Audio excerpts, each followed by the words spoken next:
آپ نے اپنی لخت جگر سے مخاطب ہو کے فرمایا یا فاطمہ انقذی نفسک من النار، بیٹی فاطمہ عمل کر لے، عمل کر کے خود کو نار جہنم سے بچا لے۔ فإنی لا اغنی عنک من اللہ شیئا، اس لیے کہ بیٹی فاطمہ میری محبتیں دنیا میں تو دیکھ رہی ہے، لیکن آخرت میں تیرے کچھ کام آنے والا نہیں۔ السلام علیکم، بسم اللہ الرحمن الرحیم۔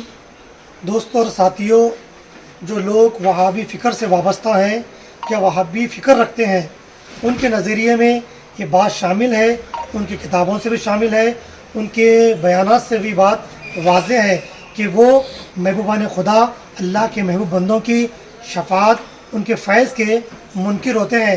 ریسنٹ گلبرگہ میں 20 جولائی کو ایک پروگرام ہوا، بیٹی بچاؤ ایمان بچاؤ۔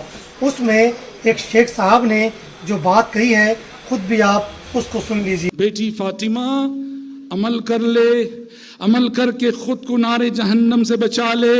فإنی لا اغنی عنک من اللہ شیئا، اس لیے کہ بیٹی فاطمہ میری محبتیں دنیا میں تو دیکھ رہی ہے، لیکن آخرت میں تیرے کچھ کام آنے والا نہیں۔ اس میں بتا رہے ہیں کہ نبی کریم صلی اللہ علیہ وسلم قیامت کے دن حضرت فاطمہ رضی اللہ تعالیٰ عنہ کی بھی مدد نہیں کریں گے، کوئی ان کی جو ہے طاقت ان کے کام نہ آئے گی، جبکہ نظریہ قرآن و حدیث کے خلاف ہے۔ آپ دیکھیں سورہ بقرہ کی آیات نمبر 255 میں ہے، کوئی شفاعت نہیں کرے گا مگر جسے خدا طاقت دے، جسے خدا حکم دے۔ آپ بتائیں، پورے فرقوں والوں سے پوچھے کہ اللہ کی تمام مخلوق میں اور مخلوق میں اللہ کے تمام بندوں میں سب سے محبوب اور افضل ذات جو وہ ذات حضرت محمد رسول اللہ صلی اللہ علیہ وسلم کی ہے۔ یہ اہل سنت کا معیار ہے کہ ہم عمل صالح بھی کریں گے اور حضور کی شفاعت پہ بھی یقین رکھیں گے۔ اگر کوئی شخص عمل صالح کا، نیک اعمال کا انکار کرتا ہے اور صرف شفاعت کے بھروسے پر عمل کو چھوڑتا ہے، ایسا شخص گمراہ ہے۔ اور جو عمل صالح اور نیک اعمال کی بنیاد پر حضور کی شفاعت کا انکار کرتا ہے تو ایسا شخص بھی گمراہ ہے۔ صراط مستقیم پر وہ ہوگا جو نبی کریم صلی اللہ علیہ وسلم کی شفاعت پہ بھی یقین رکھتا ہے اور نیک اعمال بھی کرتا ہے۔ جس طرح انہوں نے جو بتانے کی کوشش کی کہ بیٹی فاطمہ اور قیامت کے دن میں تمہارے کام نہ آؤں گا، ان سے پوچھنا چاہتا ہوں کہ نبی کریم صلی اللہ علیہ وسلم نے جن کے بارے میں یہ بھی فرمایا ہے کہ میری بیٹی تمام جنتی عورتوں کی سردار ہیں، آپ اندازہ لگائیں حضور نے جن کی شان کو اس طرح بیان فرمایا ہے، یہاں تک یہ بتایا گیا ہے کہ حجر اسود جو سب بوسہ لیتے ہیں، قیامت کے دن اللہ تعالیٰ ان کو اتنی قوت عطا فرمائے گا، اسے آنکھ دی جائے گی، زبان دی جائے گی، یہ ان لوگوں کی شفاعت کرے گا، ان کی بخشش کا ذریعہ بنے گا۔ میں ان وہابیوں سے پوچھنا چاہتا ہوں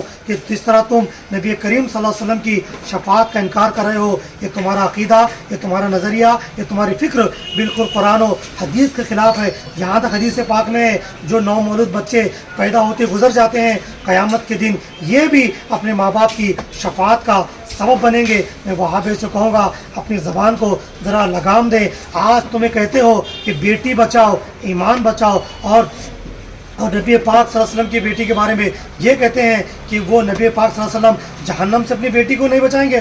معاذ اللہ رب العالمین۔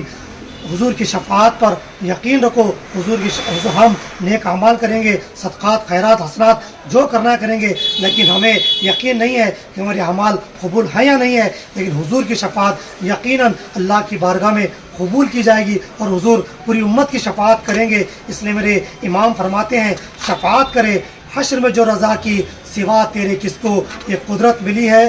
اہل سنت، اہل جنت۔ اور آخری بات یہ کہوں گا، جو وہاں جا رہے ہیں اتنا سوچ کر جائیں، اگر ایمان چلا گیا تو اعمال کتنے بھی اچھے ہوں تو اللہ کی بارگاہ میں کوئی معنی نہیں رکھتے۔